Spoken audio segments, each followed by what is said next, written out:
Hey guys, what's up? So today we're going to talk about some new gear. This is the MC Helios 58mm lens. And it's not exactly new. I've had it for about 3 months. But over the last few months, I've made sure that no matter what I've been doing with my camera, I found time to make sure I mounted this lens to it. Now, this is a photo lens. It's for photography. But I absolutely love the look it gives to video. I put together some test shots and I'll show you what I'm talking about later. But before we get into the test shots and before we get into the history of the lens, I wanted to show you guys this. Check this out. This lens can turn anything into a perfect photo. Just check out this weed bush. Nothing special, right? Well, here's that same little weed through the eye of the Helios. This is the raw image straight out of the camera. Now here it is with just a little post-production added to it.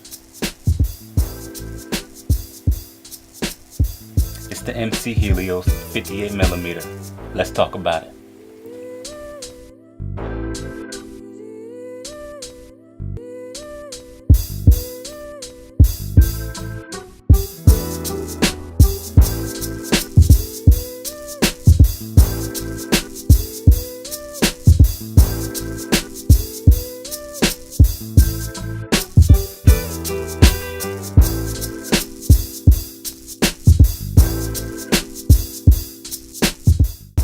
Now the Helios was made anywhere between 1958 and 1992.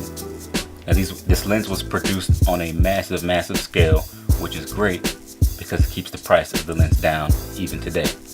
It's still sought after today because of the bokeh that it produces. Bokeh is basically the blur of everything that is not in focus. As you can see here, I'm in focus, but the back of the room has this nice soft uniform blur. Well, that blur is the bokeh. This particular lens produces a swirly bokeh effect, especially in the highlights. And for video, it gives it this soft, gentle look. And just a few things you gotta remember before purchasing this lens. These are all used lenses. You probably won't be able to find a brand new one.